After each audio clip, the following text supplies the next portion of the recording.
Bien, buenas tardes a la comunidad educativa, UDELista, comunidad en general.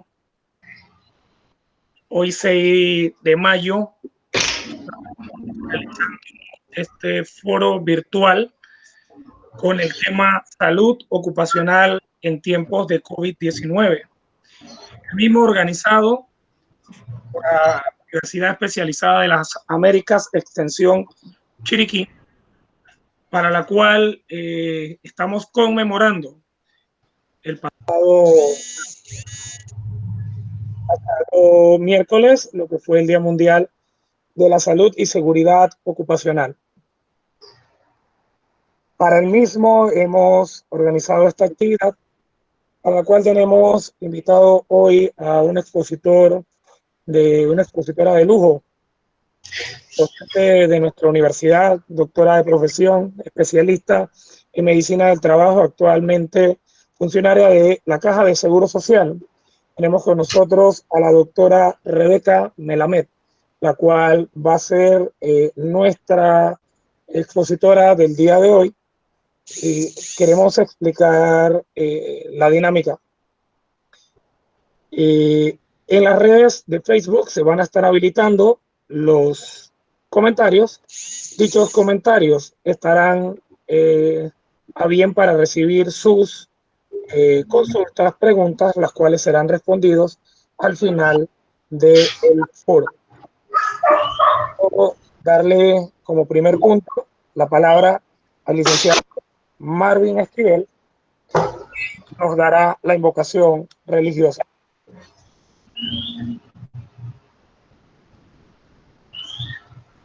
Gracias a Dios por esta oportunidad. Señor, te queremos dar gracias por tenernos con vida y salud, por esta oportunidad de desarrollar esta actividad. Te pedimos que ilumines la expositora para que lo que vaya a decir sea de ayuda para la audiencia, principalmente en estos tiempos de crisis que estamos viviendo. Te rogamos tu bendición, te lo pedimos en Jesús. Amén.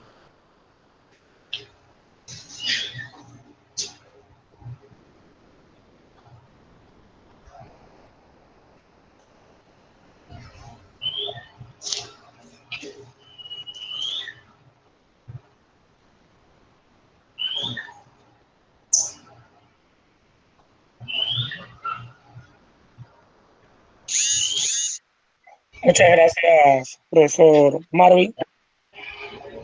Entonces, reiteramos la dinámica. Están habilitados los comentarios en la cuenta de Facebook de UDELAS, en el cual las consultas y preguntas para el expositor van a poder vertirlas ahí, y las mismas se estarán entonces virtiendo en la parte final del tema. Con esto entonces le queremos dar la bienvenida y el agradecimiento a la doctora por atendernos en esta oportunidad, y dejamos entonces con los micrófonos. Bienvenida, doctora. Buenas tardes, muchas gracias, licenciado Contreras. Buenas tardes a todos los participantes en esta videoconferencia. Pues sí, como bien dijo el profesor Contreras, conmemoramos el Día Mundial de la Seguridad y la Salud del Trabajo el día 28 de abril. En particular, siempre se tratan de hacer actividades de concienciación para la población en general y para los trabajadores acerca de la salud y la seguridad en el trabajo. Y este año, pues, por la pandemia por COVID-19 no pudimos realizar casi ninguna actividad, y todo lo que se pudo hacer fue como estamos nosotros ahora, de forma virtual. Así que traté de prepararles algo que fuera lo más completo posible. Hay mucha información en este momento acerca de la infección por COVID-19. No toda es buena, en el sentido de que como es algo que nos sorprendió a todos a nivel mundial, nadie estaba preparado para una pandemia de este tipo. Así que se ha ido avanzando muy rápidamente, se han ido publicando estudios que no necesariamente han sido verificados de la forma más adecuada. Entonces uno tiene que ser bien cuidadoso al momento de lo que decide estudiar y lo que decide compartir, tanto a nivel profesional como personal, con respecto a esta pandemia. Pero bueno, vamos a empezar primero el contenido que les tengo para la videoconferencia de hoy. Vamos a hablar del COVID-19, vamos a hacer una introducción de qué es el COVID-19, qué es el coronavirus y demás. Después vamos a hablar del COVID-19 como riesgo laboral. Después vamos a hablar de las medidas para prevenir y mitigar el COVID-19 en el lugar de trabajo. Y finalmente vamos a hablar un poco del rol del encargado de salud y seguridad ocupacional frente a la pandemia por COVID-19. Y este mapita es cómo estaba la situación del COVID-19 a nivel mundial hasta ayer. Obviamente lo de hoy lo están presentando en este momento en la conferencia de prensa, así que no se los puedo incluir. La información que tengo aquí en la presentación es la que se presentó el día de ayer. Entonces, ¿qué es el COVID-19? Pues primero hay que hablar un poco de los coronavirus, que son virus tipo RNA, infectan aves, mamíferos, seres humanos. De las 6 especies conocidas, 4 producen síntomas de resfriado común y 2 producen enfermedades respiratorias severas y pueden llegar a causar inclusive la muerte.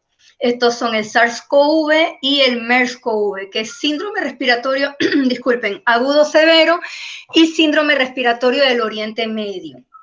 El SARS-CoV apareció por primera vez en China también, en la provincia de Guangdong. Produjo 2 brotes epidémicos, uno en el 2002 y uno en el 2003. El problema con estos brotes epidémicos es que tuvieron alta letalidad. De 8.098 personas afectadas en 37 países, fallecieron 774. Igual ocurrió con el MERS-CoV, que produjo un brote epidémico en el 2012, donde en 27 países se afectaron 2.494 personas y de estas fallecieron 858. Continuando con lo que es el COVID-19, tenemos que el 31 de diciembre fue cuando se informó a la oficina de la OMS ubicada en China acerca de casos de neumonía típica de una etiología desconocida. Estos casos fueron detectados en la ciudad de Wuhan, como todos sabemos porque lo hemos estado escuchando desde ese entonces, en la provincia de Hubei, en China, y para el 9 de enero se había declarado ya el brote epidémico de la infección por el coronavirus, que en ese momento, como era nuevo, era diferente a los otros 6 coronavirus que ya se conocían, se le nombró 2019 nCoV, la N por novel o nuevo coronavirus.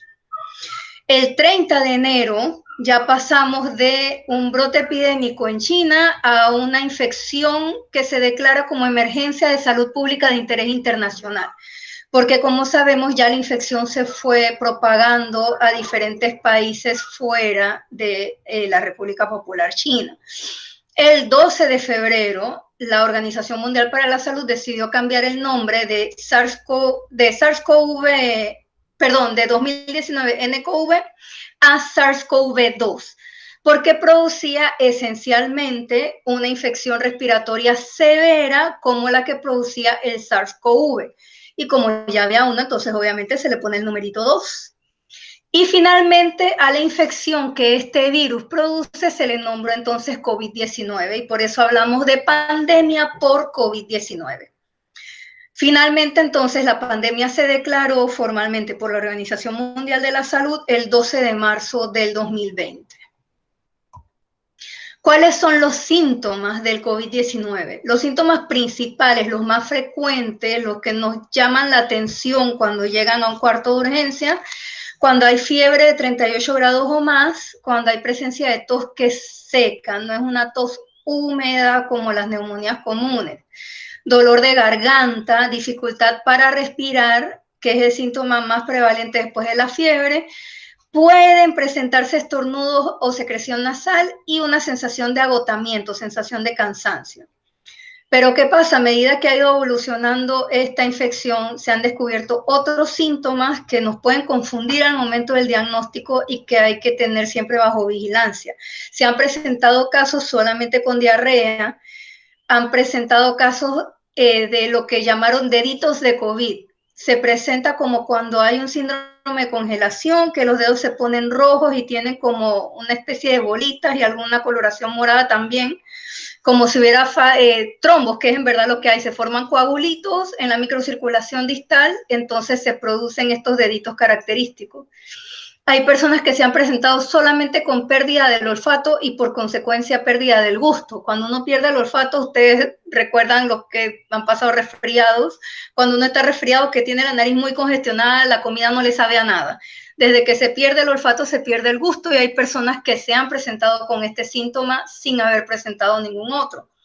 También puede presentarse dolor de cabeza, conjuntivitis, una erupción cutánea como si fuera una reacción alérgica de color así rojizo, perdón, y síntomas cardiovasculares. Se han presentado casos muy excepcionales, pero se tienen que incluir en la literatura porque estamos en un proceso continuo de investigación con respecto a esta infección. Personas jóvenes sin otros antecedentes que se presentan con infarto agudo del miocardio o accidente cerebrovascular. Entonces, ¿cómo se hace el diagnóstico del COVID-19? La única forma es entrando a la vía aérea y retirando una muestra de secreción. Esto se hace a través del hisopado nasofaringio, que es la prueba que se está haciendo en todos lados. Y como ven en la imagen a la derecha, hay que entrar por la nariz y llegar a la parte posterior, que es donde va a estar ubicado el virus, para hacer posteriormente entonces la prueba en el laboratorio de esa muestra. O en el caso de pacientes que estén más graves, que estén intubados, que se les realice el lavado broncoalveolar a través de una broncoscopía. Tenemos algunas particularidades con el SARS-CoV-2. ¿Qué quiero decir con particularidades? Que son situaciones que hacen que este virus sea completamente diferente de todos los virus pandémicos o epidémicos a los que nos habíamos enfrentado antes.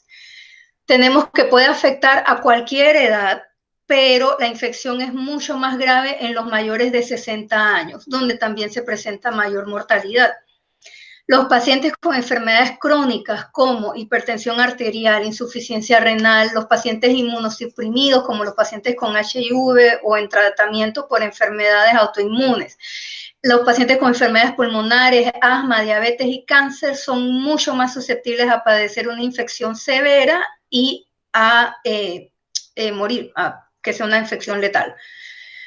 El virus se transmite a través de las gotas de saliva o secreción nasal producidas al toser o estornudar por una persona infectada. Y esto siempre lo tenemos que tener presente. Se transmite a través de las gotas de saliva cuando la persona infectada tose o estornuda. Pero ¿cuál es el problema con el SARS-CoV-2? Que estos virus sobreviven en superficies inanimadas por más tiempo que cualquiera otro de los virus que habíamos enfrentado anteriormente. El virus de la gripe, el virus de la influenza, por ejemplo, sobreviven un par de horas, 2 horas, 3 horas, máximo 4 horas en cualquier superficie inanimada. Sin embargo, el SARS-CoV-2 puede resistir hasta 3 días en las superficies, sobre todo las de acero inoxidable y el plástico. Entonces, si la persona tose o estornuda y las gotitas caen sobre estas superficies, esos virus van a estar ahí por 3 días esperando que una persona sana las toque, no tenga el cuidado correspondiente, se toque la cara, la nariz, la boca y se introduzca el virus en el cuerpo. Y eso es lo que ha hecho, es parte de lo que ha hecho de que esta infección se haya diseminado tan rápidamente en tantos lugares. Las personas pueden infectar a otras aún sin tener síntomas persistentes. No hay que esperar a que la persona tenga fiebre o que esté tosiendo constantemente o que esté con franca dificultad respiratoria para que sea infectante. Puede infectar desde que adquiere el virus, aunque sí se ha confirmado, lo han confirmado algunos de los estudios más serios, de que cuando tiene la infección aguda ya manifestada es cuando tiene mayor infectabilidad. El periodo de incubación es 5 días en promedio. pero puede presentarse síntomas entre los 4 hasta los 12 días después de la exposición al virus. Por eso es que ustedes han visto que las recomendaciones siempre dicen que estén hasta 14 días en aislamiento domiciliario o cuarentena después de una exposición, porque si bien el promedio es 5 días, cada cuerpo es un mundo, no todas las personas reaccionan igual, puede aparecer tan temprano como 4 días o tan tarde como 12 días. Y como les mencioné anteriormente, la infección puede manifestarse con síntomas atípicos, lo que complica mucho el diagnóstico y puede confundir al personal de salud al momento de que la persona busca atención. Inicialmente se catalogó como una infección respiratoria, pero a medida que se han ido realizando estudios, sobre todo en los países más afectados, sobre todo China, Italia, Francia, España, se han dado cuenta que en verdad es una infección multiorgánica, que sí, efectivamente produce una reacción inflamatoria en el cuerpo, produce una reacción de coagulación que entonces produce múltiples síntomas y múltiples afectaciones, y es por esto que las personas con comorbilidades y los mayores de 60 años pues son mucho más susceptibles a una infección severa y letal. ¿Cómo estábamos en Panamá hasta ayer? Porque hoy, no sé, por ahí de pronto alguien me sapeará lo que han dicho en la conferencia de prensa, pero por lo menos hasta ayer habían 7.523 casos confirmados, 210 fallecidos, 823 recuperados por laboratorio y 3.618 recuperados clínicamente. No tienen la prueba de laboratorio, pero ya han mejorado los síntomas y han salido del cuadro agudo de la infección. En Chiriquí tenemos 105 casos hasta ayer por lo menos. No sé hoy cuántos casos más nos habrán añadido, espero que ninguno, pero es una pandemia, así que no podemos esperar que se mantenga estática, va a seguir evolucionando. Entonces vamos a pasar a adentrarnos un poco más en el tema que nos corresponde hoy. ¿Cómo es el COVID-19 como riesgo laboral? Primero, estamos hablando de una pandemia por una infección causada por un virus. Sí que es un riesgo biológico, un agente patógeno tipo 4. ¿Por qué es un agente patógeno tipo 4? No tiene vacuna. No existe todavía la vacuna para el SARS-CoV-2. No tiene un tratamiento todavía. Se han hecho muchos experimentos con muchos medicamentos, pero todavía no se ha hecho un estudio definitivo de cuál de estos medicamentos realmente puede combatir la infección por SARS-CoV-2 como tal. ¿Cuáles son las ocupaciones que están principalmente expuestas a padecer infección por COVID-19? Aquellas que pueden llegar a tener contacto con una persona COVID-19 positiva que sea conocida por tener COVID-19 o no. Principalmente, por supuesto, los trabajadores de hospitales, policlínicas y cualquier otro centro de asistencia sanitaria, los trabajadores de emergencias prehospitalarias, porque son los que primero responden ante un llamado de emergencia, sea en un domicilio, sea en la calle, los transportistas de cualquier medio de transporte, público o privado, terrestre, marítimo o aéreo. Los servicios de recolección de desechos, principalmente los que hacen recolección de desechos hospitalarios, pero no podemos descartar a los que hacen recolección de desechos en domicilio. Recuerden que hay un gran porcentaje de los infectados por COVID-19 que están en aislamiento domiciliario. No necesariamente están en el hotel hospital, no necesariamente están hospitalizados. Entonces, todos los desechos, si bien se orienta a las personas cuando están en aislamiento domiciliario de cómo deben hacer la disposición de sus desechos, igualmente los que manejan estos desechos están en riesgo.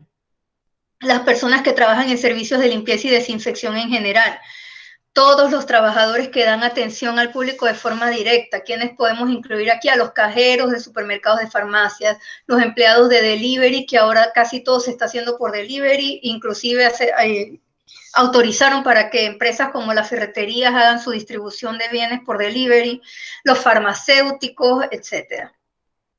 Los estamentos de seguridad como el Servicio Nacional Aeronaval, Servicio Nacional de Fronteras, Policía Nacional, Migración, los custodios de cárceles. Recuerden que si bien es cierto las personas que están recluidas en una cárcel no han salido desde que empezó la pandemia teóricamente, Tanto los custodios se tienen que desplazar como los presos reciben visitas, así que no dejan de estar expuestos.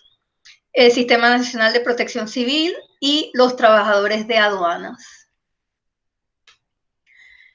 Entonces, como hablé al inicio, es un riesgo biológico que es un agente patógeno tipo 4, como mencioné, pues no hay vacuna, no hay tratamiento, además es de muy fácil contagio, por ende es un riesgo para la población en general y para la comunidad, perdón, y es un riesgo personal individual también.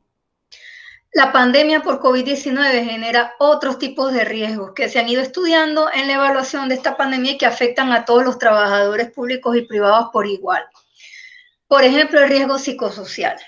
No estamos hablando nada más del riesgo de adquirir la infección o no, y todo lo que esto conlleva.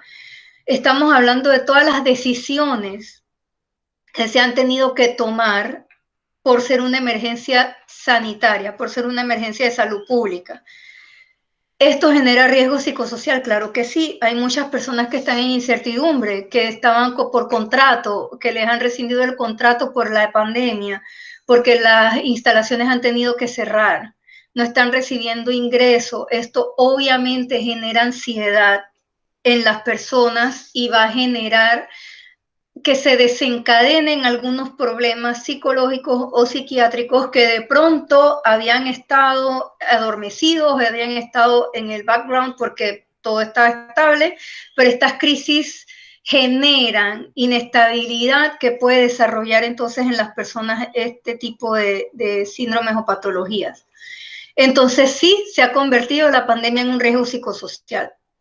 Obviamente, si usted estaba como acostumbrado a un estilo de vida y ahora por la disminución de sus ingresos tiene que renunciar a algunos beneficios, eso también va a generar un riesgo psicosocial. No podemos asumir que todo el mundo tiene la misma capacidad de afrontamiento ante estas crisis, somos todos diferentes y a todos nos va a generar un riesgo por igual.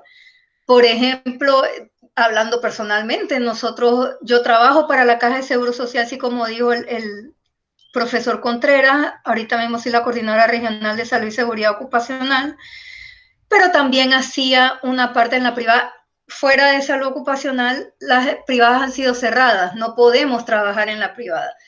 No somos los únicos, el área de salud que está afectado por este tipo de situaciones. Si usted tenía un restaurante y no tenía capacidad de hacer delivery, como algunos que pues sí han podido resolver esa parte, simplemente cerró el restaurante y ya no lo puede volver a abrir hasta que no acabe la pandemia.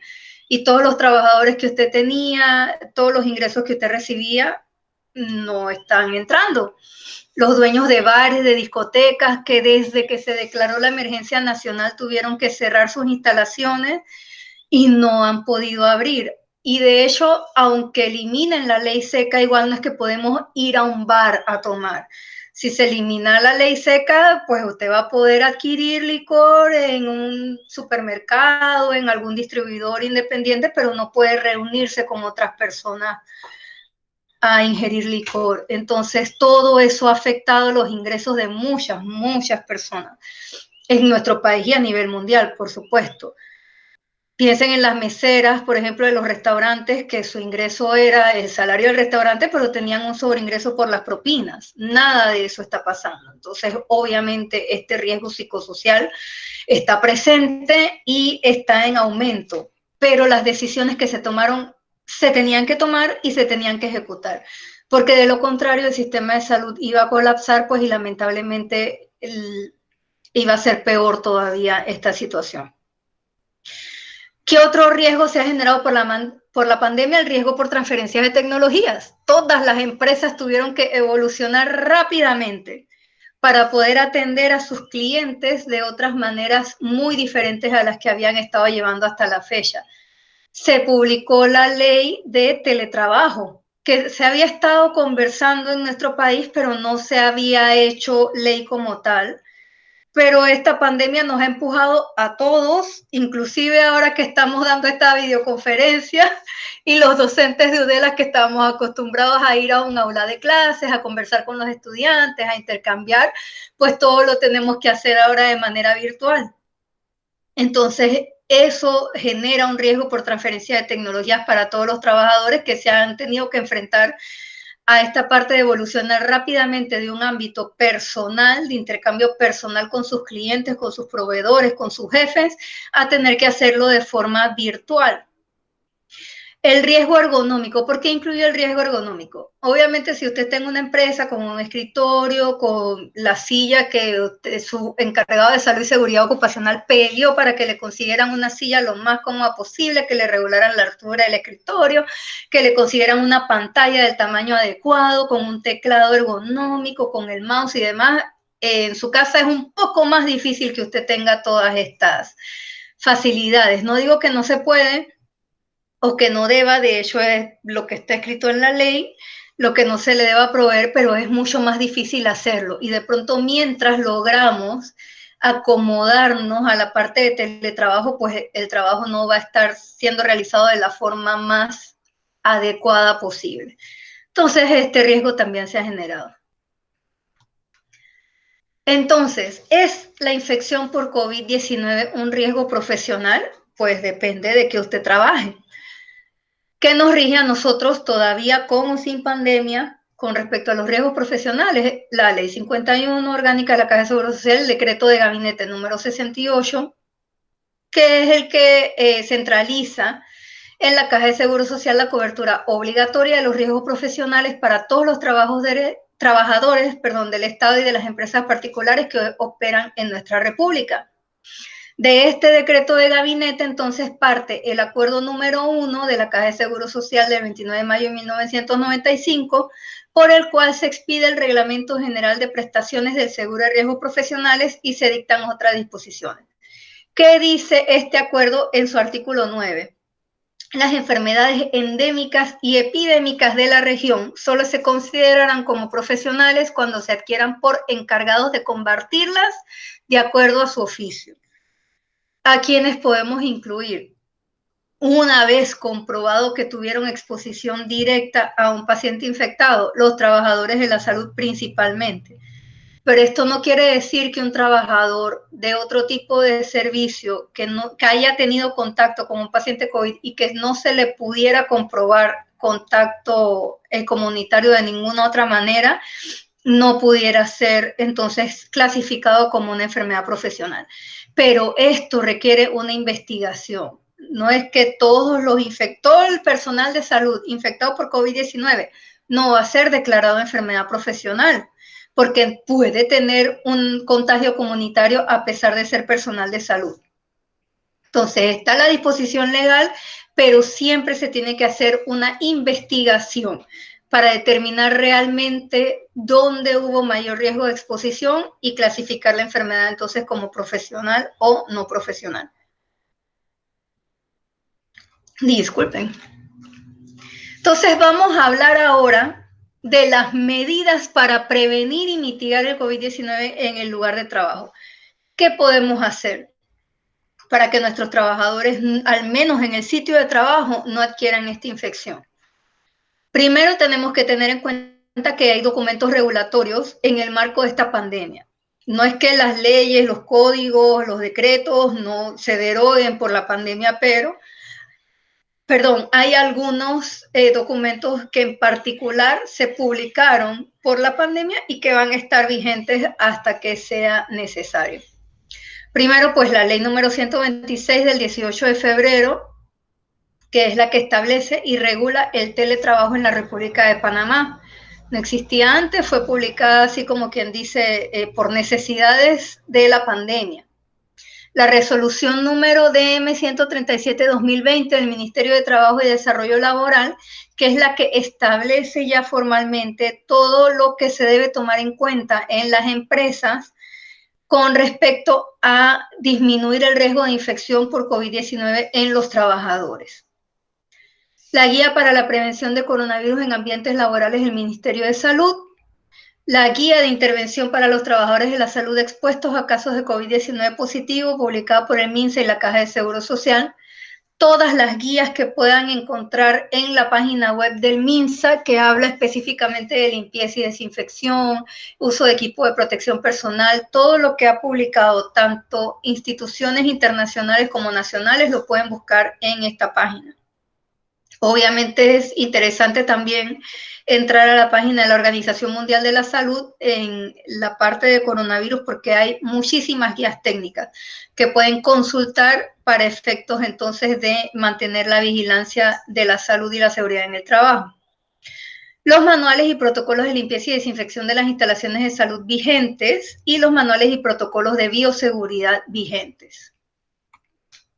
Medidas generales. Esto es lo que hemos estado escuchando hasta la fecha por radio, televisión, la computadora, en el celular, en el correo, por todos lados nos llega. Y no nos va a dejar de llegar y tenemos que seguirle prestando atención, porque eso hay que internalizarlo. Esta va a ser nuestra nueva normalidad. Primero, lavado de manos frecuente con agua y jabón, el cual debe ser por más de 20 segundos. Lo ideal sería 1 minuto, pero digo, también hay que pensar en ahorrar un poco el agua, así que por lo menos 20 segundos de lavado con agua y jabón. La etiqueta respiratoria. ¿Qué es etiqueta respiratoria? Toser y estornudar, ya sea en el ángulo del codo, para que los virus queden ahí y no vayan al resto del ambiente o no en ninguna superficie inanimada, o cubrirse con un pañuelo desechable. Perdón, es importantísimo no usar pañuelos de tela. Ya hablamos de que el coronavirus sobrevive en superficies inanimadas por muchísimo tiempo. Utilizar un pañuelo de tela es como cargar un reservorio de virus alrededor. Así que solamente pañuelos desechables. Higienizar las manos con gel alcoholado al 60 o 70% o alcohol al 70% si no está disponible el lavado de manos frecuente con agua y jabón. Y de hecho, higienizar las manos no es que elimina la necesidad del lavado de manos, sino que se puede hacer con más facilidad y periódicamente entonces se tiene que hacer igual lavado de manos. El distanciamiento social. La recomendación es que sea 6 pies o 2 metros, pero obviamente no se puede cumplir esta regla 100% en todos los lugares, así que se solicita que sea mínimo 1 metro. Ya sea ideal 2 metros, mínimo 1 metro. Utilizar la mascarilla quirúrgica o mascarilla de tela, pero que sea utilizada correctamente. La mascarilla quirúrgica debe cubrir la nariz, la boca y la barbilla. Igual la mascarilla de tela. Y no deben haber espacios en los cachetes, porque obviamente por esos espacios igual puede entrar la gotita de saliva contaminada o salir de nosotros a otras personas. Entonces, todas estas personas que vemos con la mascarilla abajo de la nariz, con la mascarilla por acá encima abajo de los lentes, eso está mal puesto. Tiene que cubrir nariz, boca y barbilla. Y la mascarilla de tela, la mascarilla quirúrgica, perdón, siguiendo con la mascarilla quirúrgica, son desechables, obviamente. Lo ideal es que no fueran utilizadas más de 4 horas. Sabemos que no siempre se puede cumplir esta regla, pero si no se puede cumplir esta regla, lo importante entonces es que si se ve húmeda, entonces sí hay que cambiarla, porque una vez que entra humedad en la mascarilla, que se nota humedad en la mascarilla, ya esta pierde su capacidad de retener las gotículas de secreción. La mascarilla de tela, que es lo más importante, desinfectarla cada vez que llegamos a nuestras casas. La mascarilla de tela no puede ser que se la retiran y la ponen ahí en la mesa de noche para usarla al día siguiente. Desde que llegan a la casa, que ya se la pueden retirar, hay que lavarla con abundante agua y jabón, abundante agua y detergente, perdón, y de ser posible secarla con calor. Si no se puede secar con calor, entonces se seca al aire, no importa, pero sí tiene que ser lavada con agua, abundante agua y detergente desde que llegan a la casa. No compartir alimentos ni compartir utensilios para ingerirlos, por razones obvias. Los alimentos van a tener residuos de saliva, los utensilios también, y si los compartimos, nosotros podemos tener mucha confianza con una persona, pero tristemente estamos en una época que lo más importante es la higiene y pues corremos el riesgo de infectarnos. No tocarse la cara. Una vez más, el virus sobrevive en las superficies inanimadas. Si usted tocó una superficie inanimada que tenía contaminación por el virus y se toca la cara en vuelo directo y sin escala, entran los virus a su cuerpo. Si es absolutamente necesario que usted se toque la cara porque se le están cayendo los lentes o porque le pica demasiado la mascarilla, entonces higienice sus manos, sea lavado de manos o utilizar el gel alcoholado o el alcohol antes de tocarse la cara y nuevamente después que se la toca. Superficies inanimadas donde sobrevive el virus, incluimos los lentes y obviamente incluimos la mascarilla. No asistir al trabajo o a cualquier lugar público si tiene síntomas respiratorios o fiebre. En este caso, ¿qué hay que hacer? Comunicarse con la línea 169, comunicarse con Rosa para determinar si usted está en riesgo o no de padecer el COVID-19. Entonces, aquí tenemos ejemplos de las medidas generales. Primero, el lavado de manos. Para hacerlo correctamente, yo me imagino que ya a esta altura todos han visto los diferentes videos que se han subido en redes sociales acerca del lavado correcto de manos. ¿Por qué se hacen todos estos pasos? Porque hay que asegurarse de cubrir absolutamente todas las partes de la mano que hayan podido estar en contacto con superficies, incluyendo las uñas. Muchas veces debajo de las uñas se retienen residuos y se pueden retener también los virus. Perdón, la desinfección de las manos o higienización, que es la que se realiza entonces con gel alcoholado o con alcohol al 70%, con otros desinfectantes aprobados, es muy similar al lavado de manos. Los pasos son un poco más cortos porque obviamente al momento que estamos haciendo la fricción, pues el gel se va a secar y ya no se puede completar la manipulación de las manos. La etiqueta respiratoria, como les dije, toser en el ángulo del codo o toser en un pañuelo desechable que inmediatamente hay que cerrarlo y disponer de él en un lugar adecuado. El distanciamiento social, mínimo 1 metro, idealmente 2 metros o 6 pies. La mascarilla quirúrgica, como les expliqué, que debe cubrir nariz, boca y barbilla. La mascarilla de tela igual debe cubrir nariz, boca y barbilla. La ventaja de la mascarilla de tela pues es que ahora hay con todos los diseños, así que nos podemos combinar la mascarilla de tela con la ropa y nos sentimos un poquito mejor de tener que andar con el rostro cubierto todo el día. Entonces, aquí tenemos algunas líneas telefónicas que han estado publicando en el Plan Protégete Panamá. No es propaganda política, es que pues tenemos que tener conciencia de que estamos enfrentando una pandemia y que tenemos que estar pendientes de todas las publicaciones que se hagan que puedan funcionar como protección para nosotros, tanto de manera personal como de manera ocupacional.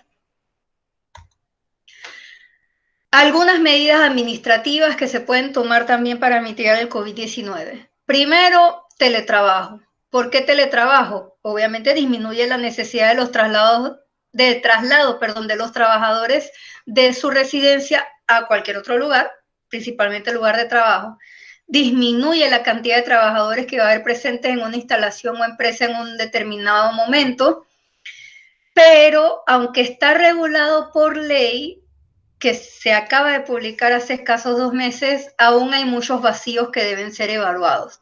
La ley sí habla de que se consideraría riesgo profesional en teletrabajo, pero lo habla muy someramente. Entonces hay cosas que todavía hay como que meterle más mente para efectos del teletrabajo, en los trabajadores en particular.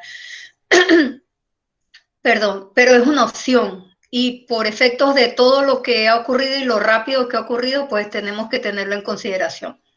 Los ajustes de horario. Los ajustes de horario no solamente es disminuir el tiempo de exposición, que efectivamente lo hace, del trabajador a los riesgos presentes en las instalaciones y al hecho de trasladarse de su hogar a la instalación, que en verdad este riesgo no lo disminuye, porque bien que mal la persona tiene que salir y tiene que ir a trabajar, solo que va a ir a trabajar por una menor cantidad de tiempo de la que hubiera hecho en otras condiciones.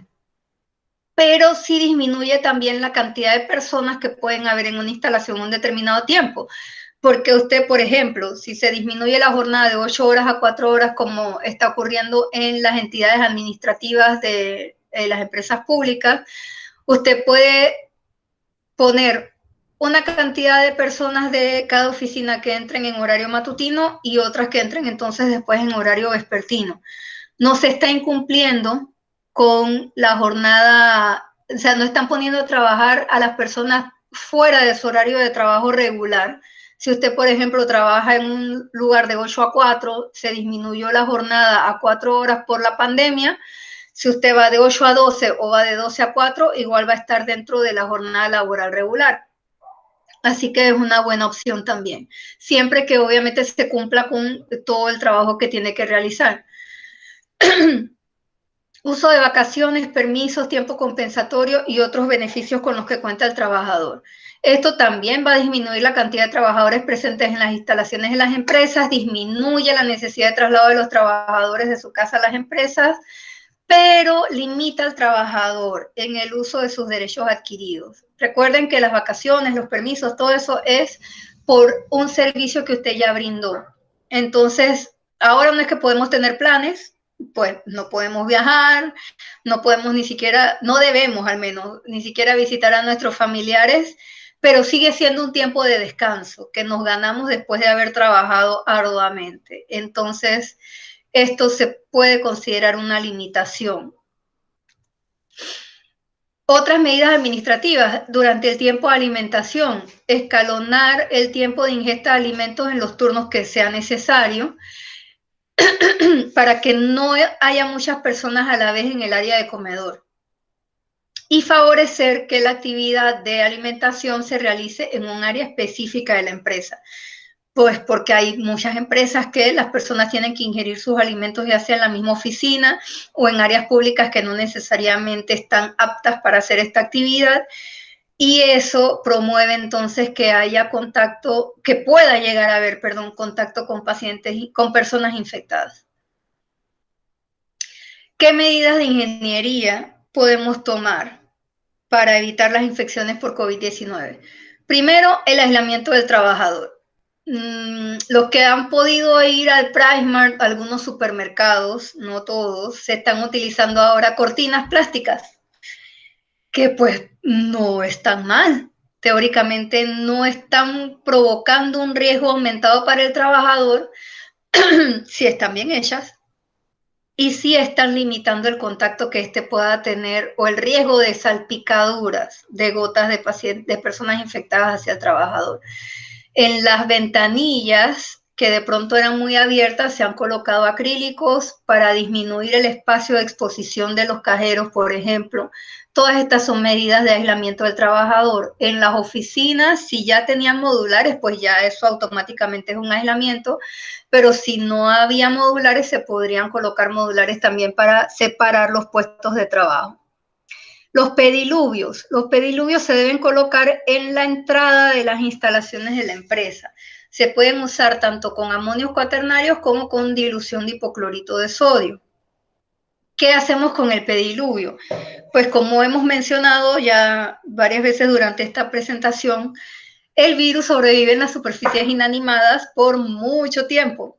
Superficies inanimadas son también el piso y son los zapatos y la ropa. Los zapatos, al utilizar el pediluvio, usted está limpiando por lo menos la suela del zapato y se está asegurando que no está trayendo de la calle cualquier microorganismo hacia la empresa o viceversa. A la salida también, si había algún microorganismo que se escapó en la empresa, no se lo lleva teóricamente para su carro o su casa. Los arcos de aspersión. Estos arcos de aspersión que trajeron tanta polémica, pues ya fueron prohibidos por el Ministerio de Salud y se pueden utilizar solamente para desinfección de vehículos o de cosas, no para el uso para desinfectar personas. Porque obviamente los químicos, cualquier químico que se intente utilizar en un arco de aspersión puede producir reacciones en el cuerpo de la persona que está siendo desinfectada o fumigada.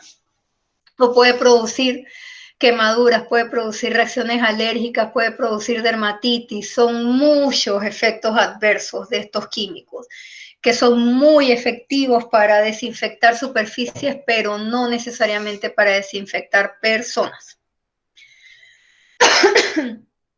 La señalización de las áreas. Señalizar la distancia entre los trabajadores. El distanciamiento social es para la calle y es para la empresa también. Que hay una distancia mínima de 1 metro entre los trabajadores.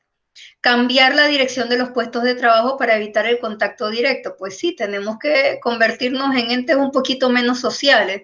Tenemos que tratar de disminuir al máximo el intercambio directo con otras personas. Se puede cambiar la dirección de los puestos de trabajo. Ubicar recipientes para el descarte de elementos de protección personal utilizados o cualquier otro desechable, por ejemplo, pañuelos desechables. Estos recipientes deben estar rotulados de forma visible y ubicados de forma visible también, preferiblemente que todos los recipientes para descarte tengan tapas. Vestidores y duchas. En las actividades mayormente expuestas, por ejemplo, los recolectores de basura, los trabajadores de la salud, en sus lugares de trabajo se deben instalar duchas. Eso independientemente de la pandemia, debería haber, pero sabiendo que eso no ocurre normalmente, estamos recomendando ahora pues que se instalen duchas para que el trabajador pueda asearse y cambiarse antes de regresar a su residencia. Y en relación a este punto de asearse y cambiarse, pues estas empresas de mayor riesgo deberían tener centros de lavado para que la ropa que se utiliza en el lugar de trabajo pueda lavarse y secarse en el lugar de trabajo y que la persona no tenga que cargar con esa ropa contaminada a su lugar de residencia para aumentando entonces el riesgo de infectar a sus familiares o personas que convivan con él o ella. Entonces aquí tenemos ejemplos de medidas de ingeniería, tenemos un aislamiento del trabajador en un mini súper bastante artesanal, pero nadie puede negar que no sea efectivo, siempre que no haya huecos en el plástico que se está utilizando. Los pediluvios, este es un pediluvio muy lindo, pero realmente se puede hacer con cualquier recipiente que se pueda asegurar que no se deslice, donde quepan los 2 pies de la persona a la vez para asegurarse que no se caiga y que se pueda colocar algo para disminuir la humedad de los zapatos después que sale desinfectado del pediluvio. Los arcos de aspersión. Esto es un arco de aspersión que se utiliza en áreas de cuarentena para desinfectar camiones y demás que procedan de diferentes países o diferentes áreas y evitar que se contamine, por ejemplo, la agroindustria. No deben ser utilizados una vez más para desinfectar personas. Lo estamos diciendo desde que empezó la pandemia y se instalaron los primeros arcos de aspersión. Bueno, ya lo publicó la Organización Mundial de la Salud, ya lo corroboró el Ministerio de Salud. No se utiliza para desinfectar gente, solo se utiliza para desinfectar cosas. Las señalizaciones. No podemos esperar que la gente cargue como que una regla mental de que estoy a 1 metro por acá y a 1 metro estiro el brazo o el carrito del supermercado o el escritorio. No, hay que señalizar qué es 1 metro o qué son 2 metros entre mi compañero y yo, para asegurarnos que se cumplan estas distancias. ¿Qué otras señalizaciones son importantes? Cómo se deben colocar los equipos de protección personal, cómo se deben retirar y dónde se deben desechar. Todas estas son cosas que hay que empezar a prestarle atención dentro de las empresas con respecto al COVID-19. Un ejemplo de ducha. Las duchas, la verdad es que sí se han tenido que ingeniar con las duchas en algunas áreas. Por ejemplo, les doy el ejemplo de mi lugar de trabajo en la coordinación provincial. Tenemos el equipo de respuesta rápida. Estos son los funcionarios que van a las casas a tomar la muestra del hisopado nasofaríngeo de los sospechosos por COVID-19. Entonces, estas personas, como están en alto riesgo, cada vez que regresan de hacer un hisopado, tienen que ducharse. Tienen que darse un baño, cambiarse nuevamente de ropa. Están utilizando la ropa quirúrgica, ropa de salón de operaciones para desinfectarla en el mismo lugar de trabajo. Y entonces van al área de descanso donde esperan a la siguiente salida. Esta ducha la tuvieron que hacer de modo muy artesanal. Está hecha de pallets, alambre de ciclón,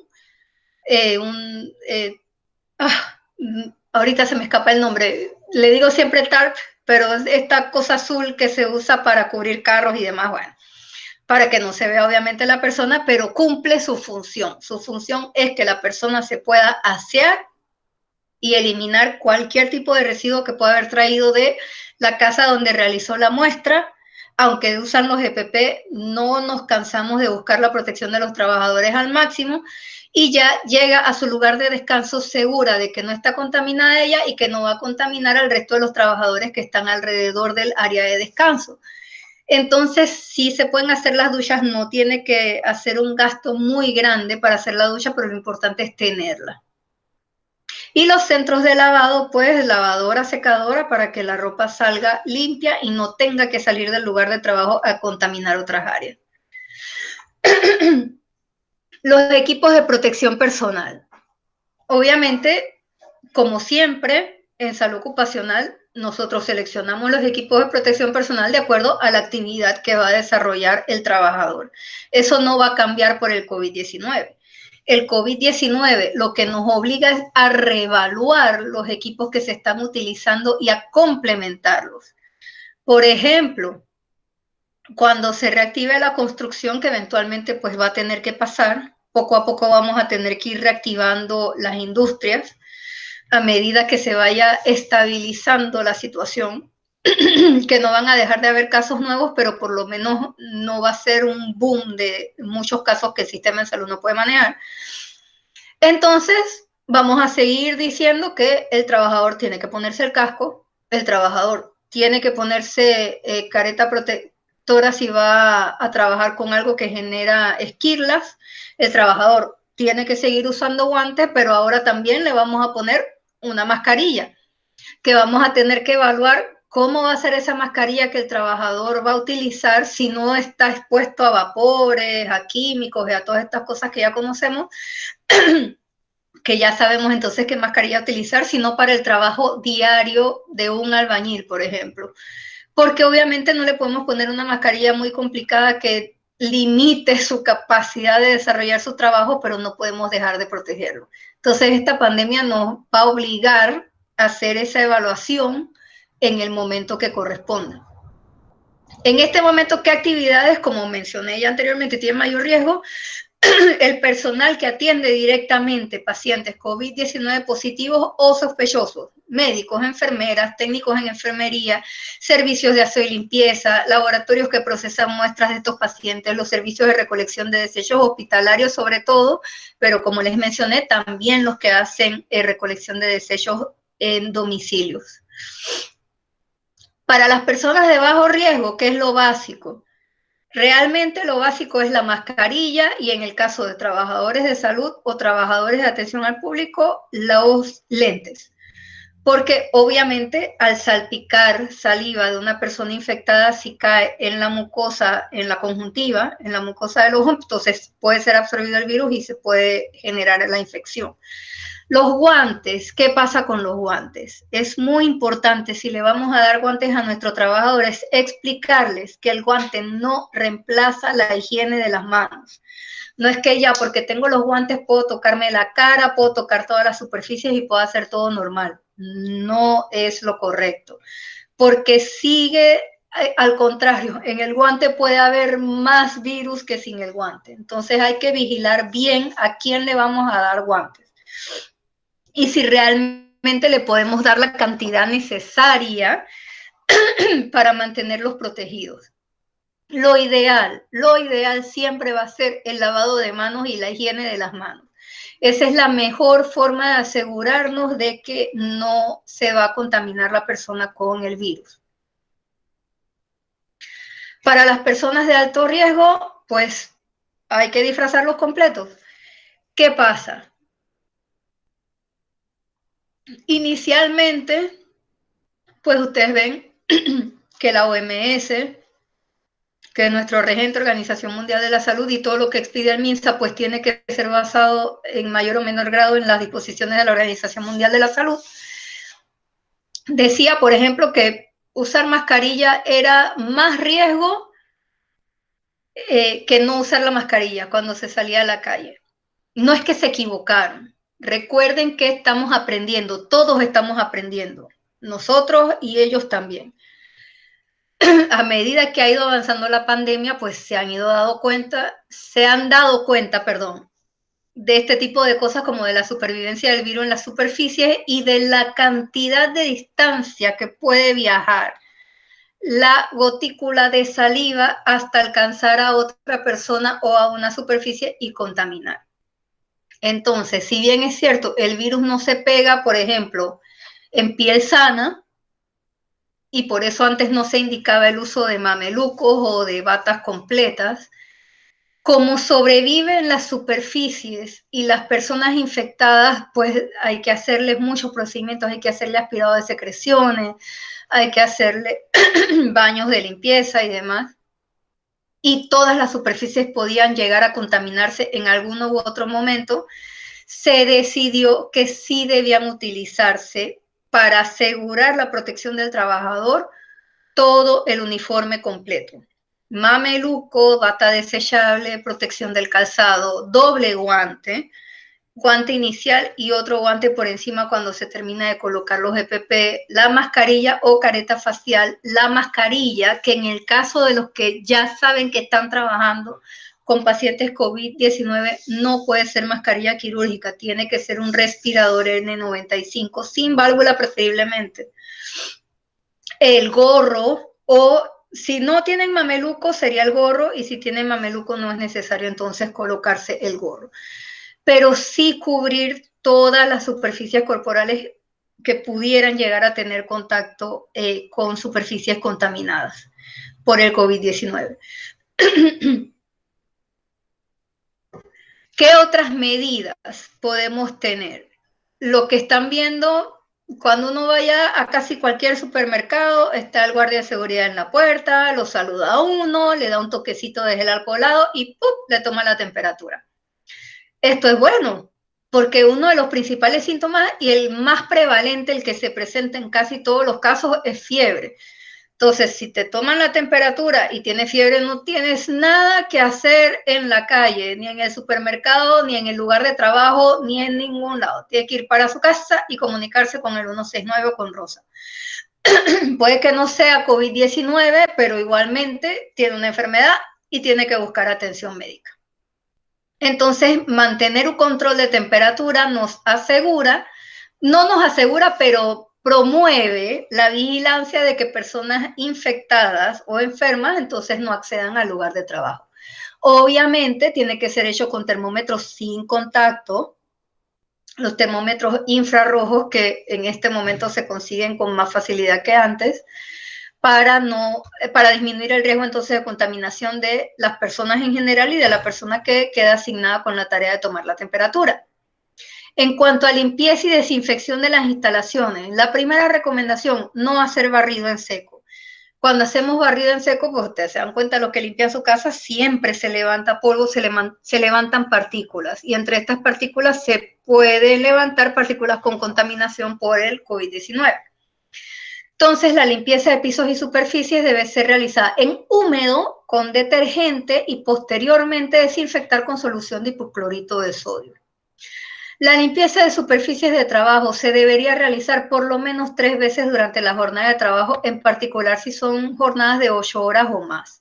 Si son jornadas recortadas, como en las empresas públicas, con 1 o 2 veces es suficiente, cuando entran y antes de retirarse. La limpieza de las superficies de contacto, como por ejemplo manijas, teléfonos, interruptores y barandales, también debe realizarse con frecuencia con limpieza y desinfección de las mismas.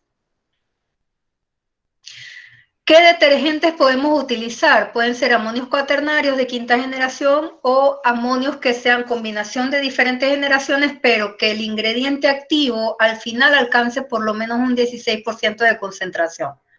Después de hacer la limpieza con estos detergentes que se van a diluir como lo indique el fabricante. Es muy importante a la hora de comprar detergentes para limpieza y aseo de nuestras empresas, inclusive de nuestras casas, pues los más preocupados, que estos tengan las indicaciones del fabricante. traten de no comprar estos detergentes que vienen sin rótulo, sin hoja de seguridad, no traen nada, es un envase que dice, qué sé yo, desinfectante. Y no dice nada, no dice cuál es el principio activo, no dice cuál es el diluyente. Eso es un peligro porque no sabemos si realmente está haciendo su función y al contrario, puede no solo no estar haciendo su función, sino que puede ser entonces dañino para las personas que lo están utilizando. La desinfección, después de haber hecho la limpieza con el detergente, se realiza entonces con una dilución de hipoclorito de sodio, que la recomendación para las empresas generales es diluirlo a 1000 partes por millón. ¿Cómo se hace esta dilución? Si usted va a preparar, por ejemplo, 1 litro, se utilizan 100 cc de cloro por 900 cc de agua. Y así va haciendo el cálculo dependiendo de la cantidad de dilución que usted necesite preparar para limpiar la empresa. Con el cloro, ¿qué es muy importante tener en cuenta para efectos de la desinfección? El cloro se inactiva con la luz natural o artificial. Por eso los envases de cloro deben ser siempre opacos. No solo el que compramos en el supermercado, sino el que compramos para desinfección de instalaciones. El envase debe ser opaco porque el cloro se inactiva con la luz, disminuye su concentración efectiva y no sabemos entonces si lo que estamos utilizando está realizando desinfección en verdad. Entonces, la estabilidad de la dilución de hipoclorito de sodio, una vez que se expone a la luz y al aire, va disminuyendo en el transcurso del tiempo. Hay diferentes estudios al respecto de esto. Algunos hablan de que inclusive hay que cambiar la dilución 4 horas, pero hay otros que hablan que dependiendo del lugar donde esté la dilución podría aguantar hasta 12 horas con una concentración más o menos estable que haga la desinfección como esperamos que se haga. ¿Qué otra cosa es importante? No utilizar el cloro en superficies metálicas porque el cloro corroe el metal. Entonces, ¿qué hacemos con las superficies metálicas? Las desinfectamos con alcohol al 70%. Otra cosa importante de mencionar con respecto a la desinfección con el alcohol. La gente está comprando alcohol al 90% porque piensan que va a desinfectar más. No va a desinfectar más. El alcohol al 90% se utiliza para otro tipo de reacciones químicas, no para desinfectar. El ideal para desinfectar es al 70%, así que el que usted debe comprar para su empresa y su residencia es al 70%. Entonces vamos a hablar ahora del rol del encargado de salud y seguridad ocupacional frente a la pandemia por COVID-19. La nueva normalidad. ¿A qué me refiero con la nueva normalidad? Esto no va a acabar pronto, ni en Panamá ni en el resto del mundo, porque las investigaciones requeridas para liberar vacunas y o tratamientos para el uso de la población general pueden tomar un mínimo de 1 año y medio a 3 años, hechas correctamente. Porque recuerden que todos los medicamentos y de hecho las vacunas son para prevenir enfermedades o para tratar enfermedades, sí, pero los vehículos que se utilizan, los excipientes que se utilizan pueden generar, o el mismo principio activo, puede generar reacciones adversas, puede generar efectos secundarios, puede provocar otras enfermedades. Entonces son investigaciones que se tienen que hacer a conciencia para poder liberar estas vacunas y estos tratamientos masivamente y que sean utilizadas masivamente. En 6 meses eso no va a pasar. En 6 meses no va a pasar. Algo que es experimental puede generar mayor daño que la enfermedad por la que se empezó la investigación. Así que realmente estamos viendo alrededor de 1 año y medio a 3 años de esta nueva normalidad. ¿En qué tenemos que enfocarnos? Tenemos que hacer mayor énfasis en revisar los procesos de trabajo y ajustarlos a las necesidades de la emergencia sanitaria mundial. ¿Qué trabajos, qué actividades de nuestra empresa realmente se tienen que realizar dentro de la empresa y cuáles podemos hacer por teletrabajo? ¿Qué procesos requieren que la persona tenga contacto directo con otras personas, con usuarios, con proveedores, con clientes o con compañeros de trabajo? ¿Y cuáles se pueden hacer en un área más aislada? ¿Qué actividades podemos simplemente eliminar? que realmente no son necesarias o no son, no son importantes para obtener el resultado que necesitamos. Entonces, esa es una evaluación, un reto que tenemos todos los encargados de salud y seguridad ocupacional y los encargados de las empresas en general a partir de ahora. Tenemos que vigilar la salud de los trabajadores con un enfoque de salud pública. ¿Cuál es nuestro enfoque usual? Nosotros vigilamos la salud del trabajador para que el trabajo que realiza no lo enferme o que haciendo su trabajo no se accidente. Pero ahora nuestro enfoque tiene que ser más holístico. No es nada más que el trabajador no se enferme por la actividad que está realizando, sino que no nos enfermemos entre compañeros por la actividad y por lo que realizamos antes de entrar a nuestra área de trabajo. O sea, ahora lo que hacemos cada uno de nosotros, tanto en nuestra vida privada como en el trabajo, pueden afectar más que nunca antes lo que ocurre en nuestros dos ámbitos, en nuestra vida privada y en el trabajo. Entonces, nuestro enfoque ahora tiene que ser bastante más holístico, no solamente el trabajador y su relación con el trabajo, sino el trabajador y su relación con la comunidad en general. Tenemos que proteger a nuestros trabajadores de los riesgos a los que se exponen y protegerlos de ellos mismos. Como les estaba diciendo, en la pandemia, una de las cosas más importantes que tenemos ahorita es solidaridad entre nosotros. Eso de que yo me quedo en mi casa para protegerte, sí, así mismo es, porque disminuyo el riesgo de infectarme yo y por ende disminuyo el riesgo de infectar a otra persona y así sucesivamente, cortamos la cadena de la infección. Entonces, las personas que sí o sí pues se han tenido que seguir desplazando a sus trabajos, los trabajadores que llamamos esenciales en este momento, ojalá y todos tuvieran ya metido ese chip de me protejo yo, te protejo a ti, pero lamentablemente no todos lo tienen. Entonces nosotros, como encargados de salud ocupacional, tenemos que seguir trabajando en volver a meter ese chip, a mantenerlo ahí, que las personas sepan que protegiéndose ellos, protegen a los demás. Siempre lo hemos hecho. Siempre lo hemos hecho porque realmente si un trabajador hace mal una actividad o de forma negligente, puede afectar al resto de su cadena de trabajo. O sea que es algo que siempre hemos tenido en cuenta, pero ahora tenemos que hacerlo con mucha más conciencia que antes. Como les mencioné anteriormente, reevaluar los equipos de protección personal que se utilizan y hacer los ajustes necesarios para la protección contra COVID-19. Tenemos que sentarnos a revisar los procesos, tenemos que sentarnos a revisar qué EPP teníamos asignado para cada actividad y qué complemento se le tiene que hacer para asegurarnos de que lo estamos protegiendo contra el riesgo que le pueda representar su actividad y contra la posibilidad de adquirir una infección que puede estar básicamente en cualquier lugar. Y finalmente, en general, tenemos que ponernos más intensos. Siempre hemos sido intensos. Siempre hemos buscado proteger a nuestros trabajadores. Siempre hemos intervenido entre los trabajadores y los empleadores tratando de cuidar la parte económica de la empresa, pero sin sacrificar por esto la seguridad y la salud de nuestros trabajadores. Bueno, ahora más que nunca tiene que hacerse con mucha más intensidad. Vigilar el uso correcto de los equipos de protección personal y vigilar en general la seguridad e higiene en el área de trabajo. No queremos que las personas se enfermen en la calle. De eso se está encargando la autoridad sanitaria, las autoridades de seguridad y demás. También tenemos que evitar que la gente se nos contagie en su lugar de trabajo. Tenemos que ser entes reproductores de lo que hace nuestra autoridad sanitaria para asegurarnos que las personas en su trabajo no estén en riesgo tampoco de adquirir la infección.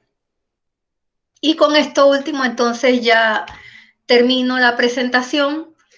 Me gusta terminar siempre con un pensamiento y me parece que más que nunca aplica para los encargados de salud y seguridad ocupacional enfrentando una pandemia. La Madre Teresa de Calcuta dijo: a veces sentimos que lo que hacemos es tan solo una gota en el mar, pero el mar sería menos si le faltara una gota.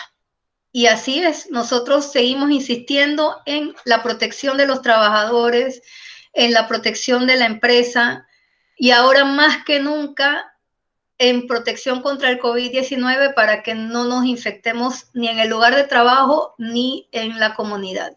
Gracias a todos por su atención. Espero que la información que les traje pues haya sido para beneficio de ustedes, que la puedan aplicar y que los documentos a los que le hice referencia pues puedan buscarlos y puedan hacer sus consultas respectivas y mejorar la salud y la seguridad en el trabajo de los trabajadores que atienden. Muchas gracias, doctora Melamed. La verdad que ha sido 1 hora y 15 minutos, 20 minutos con una disertación muy amplia, meticulosa de todo lo que concierne a este proceso del nuevo COVID. Y pues hemos visto la interacción, tenemos algunas preguntas que se han ido formulando y que pues queremos abrir este periodo para estas intervenciones con las personas que han estado haciendo lo mismo en algunas redes y otros que son de aquí propiamente de nuestra universidad. En primera instancia, voy a darle la oportunidad al profesor César Ortiz, subdirector de la extensión de UDELAS de Santiago de Veraguas, quien ha estado con nosotros participando en esta actividad. Adelante, profesor César, con su intervención y consulta al expositor. Muy buenas noches, distinguida señora directora, señor subdirector, estimada expositora, doctora Melamed, agradecido desde luego por la intervención que ha realizado. Un fuerte abrazo desde la extensión universitaria de UDELAS en Veraguas. Gracias. Hemos estado atentos a su exposición, al igual que nuestro grupo de estudiantes que pertenecen al área de seguridad y salud ocupacional del 7º semestre, que han estado escuchando su ponencia desde la página de Facebook, donde se está traduciendo también la conferencia que de manera virtual usted ha tenido a bien compartir con nosotros. Realmente un tema interesante porque es actual y que, bueno, con la llegada del nuevo COVID-19 nosotros hemos observado, desde luego, que se ha generado mucho temor dentro de la sociedad, producto del miedo al contagio, y ese temor precisamente ha llevado a algunas empresas o algunas personas a que desarrollen hábitos o prácticas de trabajo que pudieran comprometer su seguridad o su vida al pensar que están haciéndolo de manera correcta o al no consultar con profesionales que realmente conocen o manejan el tema. En este sentido, doctora, yo tengo básicamente 3 interrogantes que me gustaría ver si es posible que me ayude también a concretarlas mejor. Y la primera está ligada precisamente al manejo final que se le está dando a los desechos biológicos que provienen de los pacientes confirmados con COVID-19. Si usted tiene conocimiento, ¿qué manejo se le está dando finalmente a este tipo de desechos? Y si el ministerio ha sacado algún tipo de decreto o resolución referente a esto, pues sabemos que existe la resolución 111 de manejo de desechos sólidos de procedencia de instalaciones hospitalarias, pero para este caso en particular, quisiéramos saber si usted conoce el manejo final que se le está dando a este tipo de desechos. La segunda pregunta, doctora, está ligada precisamente a lo que son los arcos de aspersión. Gracias a Dios el Ministerio de Salud dio las indicaciones de que se suspendieran porque lo que se estaba haciendo realmente podía comprometer la salud de las personas. Incluso nosotros observábamos que mujeres embarazadas y niños, incluso de edad lactante, tenían que pasar obligatoriamente en muchas instalaciones por medio del arco antes de poder entrar a ellas, pero ahora se han quedado todavía con el tema de los arcos para el tránsito de vehículos. Si el Departamento de Higiene Industrial de la Caja del Seguro Social ha tenido a bien hacer algún análisis o alguna reflexión sobre el impacto que este producto químico puede tener en el medio ambiente. Porque como conocemos, el hipoclorito de sodio es un compuesto que además de ser corrosivo, teratogénico, pues es tóxico también al medio ambiente. Y ahora que ha llegado la época de lluvia, pues no sabemos si este producto, que es probablemente el que estén tirando en el arco, pues vaya a las fuentes de agua naturales y pueda tener una contaminación o un impacto natural. Y la tercera y última pregunta, si tiene a bien y hay tiempo para responderla desde luego, es en los comercios que han estado utilizando también productos químicos para colocar en las manos de las personas. O sea, la gente llega a los supermercados, te tiran algo en las manos, no se sabe ni qué es lo que están colocando. Se presume que pueda ser alcohol al 70%, pero cuando se huele, no huele alcohol. entonces realmente se desconoce qué tipo de producto y si la Caja del Seguro Social ha tenido a bien, a través del departamento que usted representa, de dar alguna orientación en relación a el producto que se está empleando dentro de estos comercios. Muchas gracias, doctora. Un fuerte abrazo y felicidades por su exposición. Saludos. Bueno, buenas noches al profesor Ortiz. Gracias por las preguntas, gracias por participar. Bueno, a ver si me acuerdo bien de todas. La primera era acerca de... vamos con las del arco de aspersión primero. Los arcos de aspersión, la Caja de Seguro Social a través del Departamento de Salud Ocupacional todavía no se ha manifestado directamente con respecto a los arcos de aspersión si hablamos de la Dirección Nacional de Salud y Seguridad Ocupacional.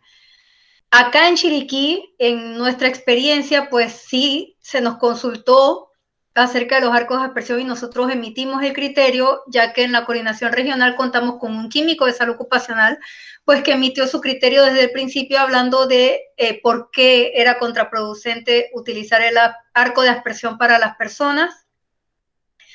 Se emitió pues un documento formal por parte de Chiriquí y en el proceso, todavía la Dirección Nacional está en el proceso de hacer una publicación acerca de los arcos de aspersión a nivel nacional.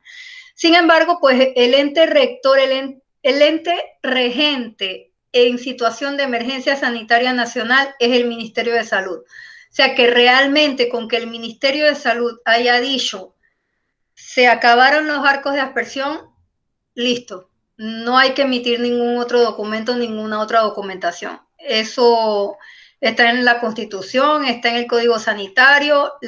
Obviamente el presidente emitió en su momento el documento necesario para designar a la ministra de Salud como quien dice la que manda en este momento.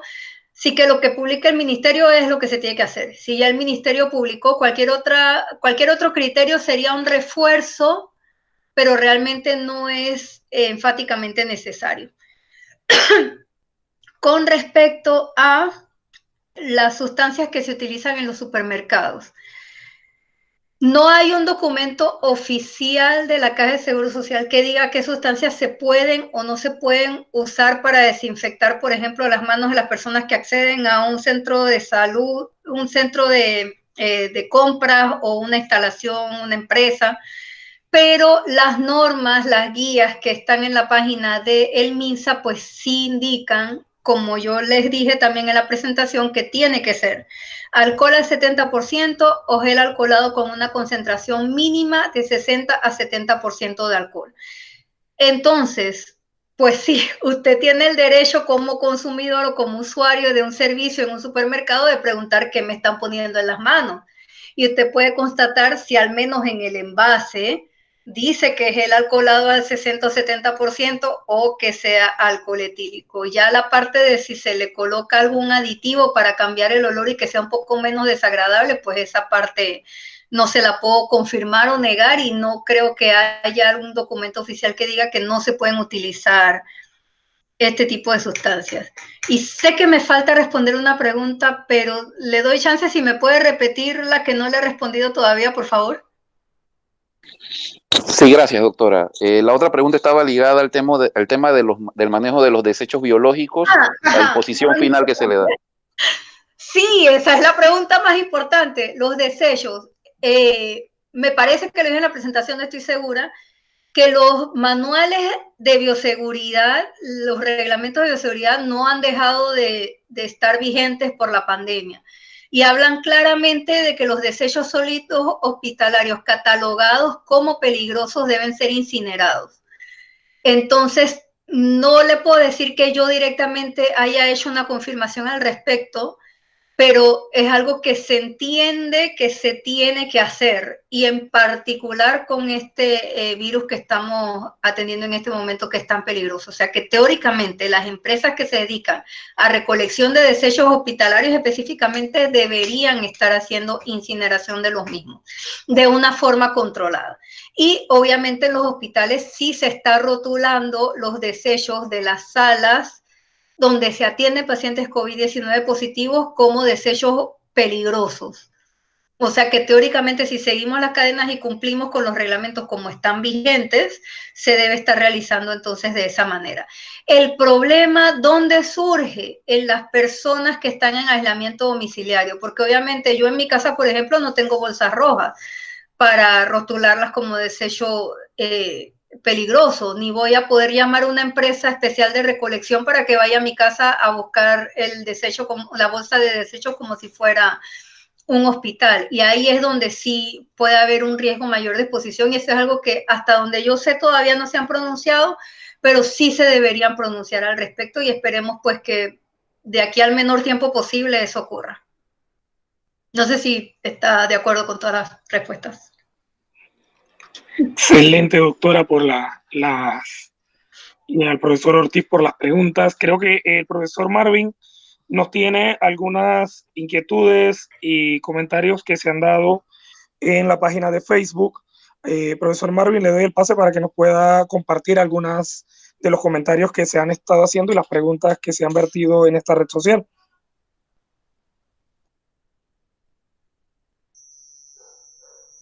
Buenas noches, doctora. Se escucha lejos. Un momento.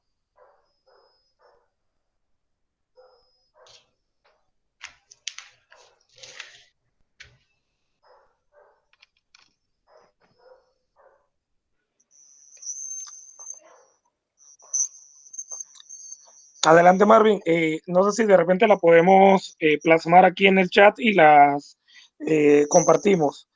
Mientras, le quiero hacer otra pregunta que me ha llegado por parte, bueno, como ha sido una transmisión abierta, me consultan acá sobre la eficiencia y la calidad en el uso de las máscaras de tela en relación a su capacidad realmente de filtración o si son realmente viables. El mito que hay sobre el uso de las mismas versus lo que se debería de utilizar.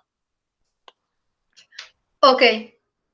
¿Qué es lo que buscamos con las mascarillas, tanto quirúrgicas como con las mascarillas de tela? Disminuir la probabilidad que las gotitas de saliva que pueda llegar a expedir una persona infectada lleguen a mi sistema respiratorio, lleguen a mi nariz o lleguen a mi boca en particular. No son filtros. De hecho, las mascarillas quirúrgicas tampoco son filtros. Las mascarillas quirúrgicas, ¿para qué están hechas? Para que durante el proceso de una cirugía, por ejemplo, de un procedimiento en el que un médico tiene que cortar piel, entrar y hacer lo que tiene que hacer, la saliva de la persona que le está utilizando no caiga encima de esa herida. Para eso es que realmente están hechas las mascarillas quirúrgicas, no para proteger al médico del resto de las personas.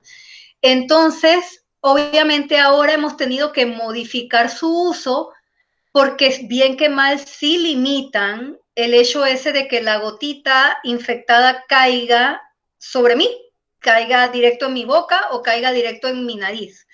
Entonces sí brinda protección desde ese punto de vista. Lo mismo puede llegar a ser una mascarilla de tela. Sin embargo, obviamente la diferencia en el riesgo de una mascarilla de tela es que si no se lava bien o si se la retira mal, que eso es algo que no se me olvidó mencionar y les pido disculpas en la presentación, que la mascarilla, ya sea quirúrgica o de tela, cuando se la van a retirar, nunca tocarla por el frente, siempre retirarla desde el amarre, sea con elástico, sea con tiras, retirarla de atrás y tratar de no tocar en lo posible la parte de adelante. Entonces, con la desechable, usted se la quita y va directo al basurero y ya se olvidó de coronavirus. Pero con la de tela, entonces usted tiene que tener mucho cuidado cuando llega a la casa de retirarla, envolverla en algo para que no quede liberada directamente al ambiente y pasar lo más rápido posible, después de que se cambie y se bañe y se higieniza, a lavar y desinfectar bien esa mascarilla, porque si no, obviamente entonces también se puede constituir en un riesgo. Porque las gotitas van a haber sido absorbidas por la tela de la parte externa de la mascarilla. Entonces, no es lo mismo mascarilla que respirador. Por eso es que para las personas que están atendiendo directamente a los infectados, sí se utiliza respirador, que tiene que ser de N95, que quiere decir que filtra ese sí, el 95% de las partículas, hacia arriba, cualquier otra superior. Y no mascarilla ni de tela ni quirúrgica. Y la de tela y la quirúrgica, una vez más, para limitar que la gotita de saliva infectada caiga directamente encima mío. Pero no es un respirador, son dos cosas muy diferentes. Espero haber respondido a la pregunta. Sí, doctora, tenemos una pregunta de Roger desde Las Tablas y nos menciona para los profesionales de salud, solamente si se comprueba el contagio biológico en su labor, se aplica entonces el artículo 9 de la ley 68, me imagino que va enfocado hacia el tema de la parte de riesgo laboral, ¿no? Así es. Por eso les decía que es una investigación que se tiene que realizar con bastante conciencia. Se tiene que comprobar que el personal de salud atendió directamente a una persona conocida, infectada por COVID-19, a menos de 1 metro de distancia, con o sin equipo de protección personal, para que sea considerada entonces como una enfermedad profesional. Ese es algo que se tuvo que hacer, no sacrificando al personal de salud, sino tomando en cuenta de que definitivamente si sacábamos de la atención de salud a todos los expuestos, nos íbamos a quedar sin personal. Entonces, ¿en qué nos enfocamos? En protegerlos lo mejor posible para asegurarnos que el riesgo de que se infectaran fuera mínimo, y en ese caso, en ese contexto, entonces tendría que ser muy específica la exposición para poder considerarlo como enfermedad profesional. Excelente. Cerramos la ronda de preguntas con el licenciado Marvin, creo que ya solucionó el tema técnico. Adelante, profesor Marvin, para la pregunta que tenía preparada. Buenas noches, doctora, autoridades. Agradecerle primeramente por todas sus recomendaciones, que estoy seguro que son de gran ayuda para la audiencia. Tengo dos preguntas. Una que me hacen acá al privado y está relacionada a la pregunta que hizo el profesor Alberto. Alguien me dice que el uso de la mascarilla de tela, o sea, estas mascarillas que confeccionan en casa, no son de gran ayuda, o mejor dicho, no funcionan en esta situación del COVID-19. Por favor, si nos podría aclarar sobre eso. Y la segunda, ¿cuáles serían sus recomendaciones para las personas que realizan trámites con dinero en efectivo? Podríamos decir que las personas que realizan dinero en efectivo pueden desinfectarse las manos con alcohol al 70% o lavarse con abundante jabón, pero ¿qué hacer con el dinero que nos queda, con el dinero que llevamos en el bolsillo, en la cartera? Sus recomendaciones al respecto, doctora.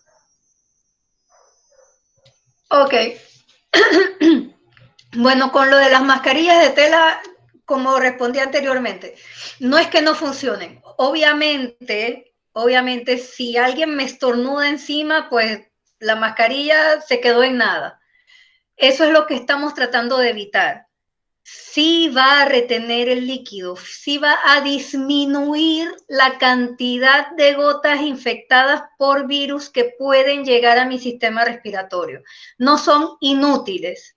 Lo importante es manejarlas bien, manejarlas adecuadamente. Si se humedecen, me la quito, la guardo con la mayor contención posible, sea en una bolsa plástica, envolverla en otra tela, de alguna manera, hasta que yo pueda llegar a un lugar donde la pueda lavar con abundante agua y detergente. Entonces, repito, no son inútiles, no son lo mejor, pero no son inútiles. Sí van a limitar la cantidad de gotas de saliva posiblemente infectadas que lleguen a mí. O sea, que hasta cierto punto sí son una protección, siempre y cuando se manejen adecuadamente y se desinfecten, se laven pues adecuadamente. Eso con respecto a las mascarillas de tela. Igual las mascarillas quirúrgicas, como les decía, si son mal utilizadas, igual van a ser un riesgo. Hay que ponerse la nariz, boca, barbilla, que cubran todas las 3 áreas. No tocar nunca el frente de la mascarilla, siempre retirársela por la parte de atrás y desecharla inmediatamente. O sea que lo importante, a fin de cuentas, para protegernos, no es qué utilicemos, sino cómo lo estamos utilizando. Que se utilicen de forma correcta y lo que no es desechable, que se desinfecte adecuadamente. Ese es otro punto. Las mascarillas quirúrgicas o mascarillas descartables, como les dije en la presentación, no son reutilizables. No se deberían usar más de 4 horas. Si es absolutamente necesario utilizarlas más de 4 horas, desde que están húmedas se tienen que cambiar por otra. Entonces, nuevamente, no es lo que utilicemos, sino cómo lo utilicemos. Si usted se hace su mascarilla de tela muy bonita, con el patrón de tela que más le gusta, con doble filtro, le pone, ahorita están usando hasta protectores diarios para utilizarlo como filtro, eso está excelente. Está excelente porque va a limitar, una vez más, limitar la cantidad de flujo de saliva contaminada que me puede caer a mí. Entonces, sí, por favor, utilícenlas, no está mal utilizarlas. Lo importante es, cuando se la retira, no agarrarla por el frente y desinfectarla lo más efectivamente posible en su casa con abundante agua y detergente. Ahí está matando el virus de la mascarilla y el de sus manos también. Con respecto al manejo de dinero, la verdad, esto ya sería una recomendación así como muy personal, pero yo le echo alcohol. No le voy a mentir, yo tengo una botellita con alcohol al 70% en spray y a las monedas las baño indiscriminadamente. Eso sí se va con cantidades industriales de alcohol. Y los billetes, pues les echo su toquecito de alcohol también. No se deterioran, o sea, el dinero de verdad con el alcohol no se va a deteriorar. Y se está protegiendo usted. Lo ideal es no, en lo posible, no utilizar el efectivo. Obviamente se entiende que, por ejemplo, si usted va a un camión que vende verduras, pues no, él no va a tener una máquina para pagarle con clave y probablemente tampoco pueda hacer un pago por ACH o todas estas otras opciones electrónicas que tenemos para hacer los pagos en este momento. Así que pues en esas circunstancias sí o sí le va a tocar entonces desinfectar el dinero con alcohol al 70% y higienizarse sus manos después entonces de hacer el intercambio de dinero. Ahí no nos queda de otra. Eso pasa igual cuando usted va al supermercado, cuando va a la farmacia, todo lo que usted compra, todo lo que usted llega a la casa. No necesariamente lavarlo con agua y jabón antes de entrar a la casa, como he visto que muchas personas hacen, que tienen un baldecito y restriegan eso con brillo de restregar ollas para quitarle todos los microorganismos. Pero por lo menos pasarle una toallita húmeda para asegurarse que cualquier residuo que haya quedado por ahí se fue en la toallita húmeda y usted se protege a usted y a su familia. Así que esa es la recomendación que yo le puedo dar. Y como se ha dicho también en el Plan Protégete Panamá, lo que ha publicado la OMS, todas las instituciones internacionales, pues que usted cada vez que sale de su casa, cuando regresa, los zapatos preferiblemente dejarlos afuera. Ni los meta a la casa. Yo los dejo afuera y los rocío con alcohol. Alcohol o cloro, o dilución de cloro, cualquiera de las dos la que tenga más a mano. Retirarse toda la ropa y darse un buen baño. Y preferiblemente que el lugar donde usted pone la ropa tenga tapa para que en el tiempo que le toma el virus morirse antes que usted lave la ropa, ahí esté guardadito y no tenga contacto con el resto de su casa. Son medidas que suenan un poquito paranoicas, pero que son necesarias ante las circunstancias que estamos enfrentando y este virus que realmente nos ha venido a revolucionar la vida a todos. Así que no, espero haber respondido las preguntas, perdón. Excelente, doctora. Muy atinadas sus palabras y recomendaciones. Le agradecemos infinitamente por todas estas grandes estos conocimientos, estas recomendaciones para nuestro diario vivir. Quisiera darle la oportunidad para cerrar la conferencia, las palabras finales a la directora de la extensión, la profesora Sugelis Serrano. Gracias, profesor Alberto. Muy buenas noches, doctora Rebeca Melamed. Agradecida enormemente por su participación. Profesor César Ortiz, subdirector de la extensión Udelas Veraguas, para nosotros y todo el equipo de Chiriquí que nos acompaña. Aquí está también el doctor Federico Ávila, enlace de la Escuela de Biociencias y Salud Pública, y también pues soporte técnico, el enlace de extensión, profesor Marvin, y el secretario administrativo Jennifer Martínez. Doctora Rebeca, qué alegría que nos da poder escucharle en este tema tan importante para toda la sociedad, no solamente para la comunidad universitaria, sino toda la comunidad en general. Usted hoy nos ha orientado, ha respondido a las preguntas y definitivamente para nosotros es un honor tenerla en esta videoconferencia donde ha compartido sus conocimientos, sus experiencias, y eso es un valor muy significativo, un aprendizaje que estoy segura que cada uno de los que están escuchando en este momento han obtenido. Quisiera agradecerle enormemente la aceptación por estar con la Universidad Especializada de las Américas en este momento y compartir un tema tan importante como este. Gracias en nombre del equipo administrativo, docente y el staff de los estudiantes, ¿no? Y mucho más. Esta conferencia era para exactamente celebrar ese día de salud y seguridad ocupacional, y nuestros estudiantes de esta carrera pues sé que están muy contentos de poder escucharle y poder recibir estos mensajes, estas orientaciones que definitivamente sé que enmarcan mucho en la vida del panameño y de todos a nivel mundial. Muchísimas gracias, doctora. Nuestro reconocimiento y respeto, admiración por el conocimiento amplio que usted tiene sobre el tema. Muchas felicidades, infinitas gracias. Bueno, gracias a usted, profesora Serrano. La verdad es que yo les agradezco a todos los que tuvieron la iniciativa de hacer esta videoconferencia. Todos los que trabajamos en salud y seguridad ocupacional, nuestro norte es la prevención, es evitar enfermedades y proteger esencialmente a los trabajadores, pero no por eso queda por fuera el resto de la comunidad. Así que les agradezco a ustedes la oportunidad y cuando sea necesario, pues siempre estaré a la orden. Muchas gracias, doctora. Con esto damos por culminado a la videoconferencia del día de hoy. De igual manera, la misma estará publicada en nuestro canal de YouTube Udela Chiriquí, pues para los que deseen volver a verla o citar alguna de las explicaciones aquí dadas. Pasen buenas noches.